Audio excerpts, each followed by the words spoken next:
వాగర్థావివ సంపృక్తో వాగర్థ ప్రతిపత్తయే జగతః పితరౌ వందే పార్వతీ పరమేశ్వరం. జ్యోతిషాభిమానులందరికీ నమస్కారం.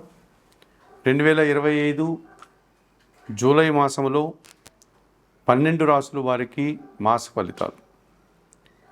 ఈ జూలై మాసంలో గ్రహరాజు అయినటువంటి సూర్య భగవానుడు జూలై 16 వరకు మిథున రాశిలోనే సంచరిస్తున్నాడు. జూలై నెల 16 తర్వాత ఆయన కర్కాటక రాశిలోనికి ప్రవేశించి తన యొక్క సంచారాన్ని అక్కడ కొనసాగిస్తాడు. కుజగ్రహము సింహరాశిలో ఈ జూలై మాసమంతా కూడా ఆయన సంచారం కొనసాగుతుంది. ఇదివరకే సింహరాశిలో కేతు ఉన్నాడు కనుక కుజ కేతువుల కలయిక అన్నటువంటిది జూలై మాసంలో సింహరాశిలో ఉంది. బుధుడు కర్కాటక రాశిలో ఈ జూలై మాసం అంతా కూడా తన సంచారాన్ని కొనసాగిస్తున్నాడు. గురువు మిథున రాశిలో సంచరిస్తున్నాడు.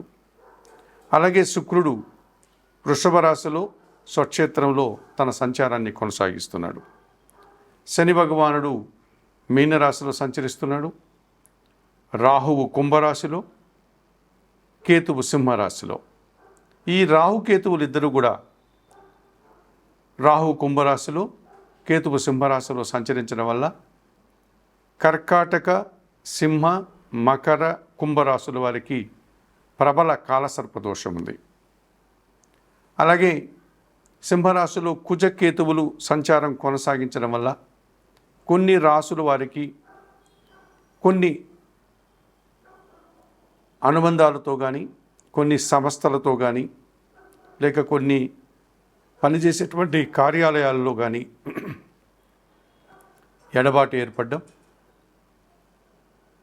లేకపోతే కొన్ని విషయాల్లో ఏదైనా వివాదాలు ఉంటే పరిష్కరించుకునేటువంటి పరిస్థితులు, భూ లాభాలు, వాహన లాభాలు, అలాగే కొంతమందికి అనారోగ్య సమస్యలు, ఆపరేషన్లు, కొంతమందికి ప్రమాదాలు, వాహన ప్రమాదాలు, ఇలా వైవిధ్యమైనటువంటి ఫలితాలని ఈ కుజకేతువులు ఇస్తున్నారు. దీంతోపాటు దేశ గోచరాన్ని అనుసరించగన పరిశీలిస్తే విమాన ప్రమాదాలు, అలాగే వాహన ప్రమాదాలు, సునామీలు, భూకంపాలు, మనకు పరిసర ప్రాంతాల్లో ఉన్నటువంటి దేశాల్లో యుద్ధ వాతావరణం, ఇవన్నీ కూడా చెప్పుకోదగ్గ అంశాలుగా ఈ కుజకేతువులు కలిసి ఉన్నంత కాలంలో జరిగేటువంటి అవకాశాలు మనకు కనిపిస్తున్నాయి. ఇదివరకే కొన్ని ఉదాహరణలు కూడా మనకు జరగడం జరిగింది, మనకందరికీ తెలిసిన విషయాలే. జూన్ 26వ తారీఖున ఆషాఢ మాసం ప్రారంభమైంది. ఇది జూలై మాసం కనుక జూలై మాసం 24 వరకు కూడా ఈ ఆషాఢ మాసమే కొనసాగుతుంది. ఆషాఢ మాసంలో నూతన వధూవరులను ఒకే ఇంటిలో ఉండకుండా వేరు చేసేటువంటి సాంప్రదాయం కూడా మనకుంది. నూతన వధువును వారి అమ్మగారింటికి అనగా పుట్టినింటికి పంపించడం, అలాగే అల్లుణ్ణి అత్తగారింటికి రాకుండా చూసుకోవడం అనేటువంటి సాంప్రదాయాలు కూడా మనకు ఆషాఢ మాసంలో కనిపిస్తుంది. ఈ ఆషాఢ మాసంలో మహాలక్ష్మీదేవికి, మహావిష్ణువుకి పూజలు నిర్వర్తించి విశేషమైనటువంటి పుణ్యఫలాలను అందుకునేటువంటి సాంప్రదాయం కూడా మనకుంది. అలాగే ఆషాఢ మాసంలో ఉగ్రదేవతార్చన కార్యక్రమంలో భాగంగా వారాహి నవరాత్రులు ప్రారంభించి ఆ కార్యక్రమాలు కూడా నిర్వహించేటువంటి ఆనవాయితీ ఉంది. ఇక 25వ తారీఖున జూలై నెల 25వ తారీఖున శ్రావణ మాసం ప్రారంభమవుతుంది.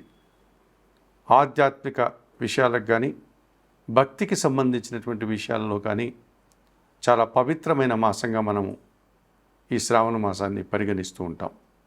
శ్రావణ మాసంలో మనకు శివకేశవుల భేదం లేదు కనుక శివపార్వతుల పూజలు, అలాగే మహావిష్ణువు, మహాలక్ష్మీదేవుల పూజలు నిర్వహించేటువంటి సాంప్రదాయం ఉంది.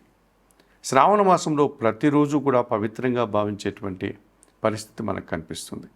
శ్రావణ సోమవారాల్లో, అలాగే శ్రావణ శుక్రవారాలు, పౌర్ణమి రోజు, వరలక్ష్మి మహావ్రతం, ఇలా అనేకమైనటువంటి పర్వదినాలు శ్రావణ మాసంలో మనకు వస్తాయి.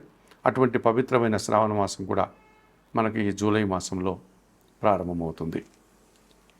ఇన్ని వైవిధ్యమైనటువంటి ప్రత్యేకతలను సంతరించుకున్నటువంటి ఈ జూలై మాసంలో ఇప్పుడు 12 రాసుల వారి యొక్క మాస ఫలితాలు ఎలా ఉన్నాయో తెలుసుకోపోతాం. 2025 జూలై మాసంలో తులారాశి వారి యొక్క మాస ఫలితాలు. ఈ తులారాశి వారికి 7 గ్రహాలు అనుకూలంగా సంచరిస్తున్నాయి. ఎక్కువ సుఫలితాలను లాభాలను అందుకునే పరిస్థితి జూలై మాసంలో ఉంటుంది. అదృష్ట మాసంగా అదృష్టకాలంగా చెప్పుకోవచ్చు తులారాశి వారు 2025 జూలై మాసాన్ని. లాభములో రవి సంచరిస్తున్నాడు. జూలై నెల 16 వరకు మిథున రాశిలోను, ఆ తర్వాత కర్కాటక రాశిలోను దశమ భావంలో రవి సంచారం వల్ల అధికారుల అండదండలతో అభివృద్ధిని సాధిస్తారు. ప్రభుత్వం నుంచి సహాయం అందుకుంటారు. తండ్రి నుంచి ఆస్తుపాస్తులు అందుకుంటారు. వృత్తి ఉద్యోగ వ్యాపారాల్లో ఆర్థికపరమైనటువంటి బలాన్ని పుంజుకుంటారు. ద్వితీయ సప్తమాధిపతి అయినటువంటి కుజుడు ఈ నెలంతా లాభంలో సింహరాశిలో సంచరించడం వల్ల భూవాహన లాభాలు, రియల్ ఎస్టేట్ రంగంలో అధిక లాభాలు, మీ మాటకు విలువ, సమాజంలో గుర్తింపు. భాగ్య దశమాధిపతి అయినటువంటి బుధుడు ఈ నెలంతా దశమములో కర్కాటక రాశిలో సంచరించడం వల్ల వ్యాపార అభివృద్ధి బాగుంటుంది, వ్యాపార విస్తరణ బాగుంటుంది, నూతన వ్యాపారాలు అనుకూలంగా ఉంటాయి, వ్యాపారంలో అధికంగా లాభాలు అందుకుంటారు. తృతీయ షష్టాధిపతి అయినటువంటి గురువు ఈ నెలంతా భాగ్యములో మిథున రాశిలో సంచరించడం వల్ల కొందరి పెద్దల సహకారంతో గట్టి పోటీని ఎదుర్కొని విజయాలను అందుకుంటారు. విద్యా సంబంధమైన విషయాల్లో శుభ ఫలితాలను అందుకుంటారు. సమాజంలో గుర్తింపును తెచ్చుకోగలుగుతారు. అష్టమ జన్మరాశ్యాధిపతి అయినటువంటి శుక్రుడు అష్టమ భావంలో వృషభ రాశిలో సంచరించడం వల్ల సృజన సహకారంతో ఆకస్మికంగా ఒక లాభాన్ని కానీ, ఒక శుభవార్తను కానీ, ఒక అవకాశాన్ని కానీ చేజిక్కించుకుంటారు. చతుర్థ పంచమాధిపతి అయినటువంటి శని భగవానుడు షష్టమములో మీనరాశిలో సంచరించడం వల్ల రుణ రోగ శత్రు విముక్తిని పొందగలుగుతారు. పనివారి సహకారంతో వ్యవసాయ రంగంలో అధిక లాభాలు అందుకుంటారు. లాభములో కేతు సంచారం ఉంది సింహరాశిలో. ఈ తులారాశి వారికి లాభములో కేతువు సంచరించడం వల్ల నిరాడంబరంగానే వృత్తి ఉద్యోగ వ్యాపారాల్లో లాభాలు అందుకుంటారు. మంచి అభివృద్ధిని సాధిస్తారు. భగవంతుని ఆశీస్సులు కూడా అందుకుంటారు. 2025 జూలై మాసంలో తులారాశి వారికి రవి, కుజుడు, బుధుడు, గురువు, శుక్రుడు, శని, కేతువు 7 గ్రహాలు అనుకూలంగా సంచరిస్తూ అధికంగా లాభాలని, సుఫలితాలని అందిస్తున్నాయి. అలాగే పంచమాధిపతినట్టు అలాగే పంచమ భావంలో రాహువు కుంభరాశిలో సంచరిస్తున్నాడు. ప్రతికూలంగా మీ ఆలోచనలు కలిసి రావు. కొన్ని సంతానం విషయంలో అభిప్రాయ భేదాలు వస్తాయి.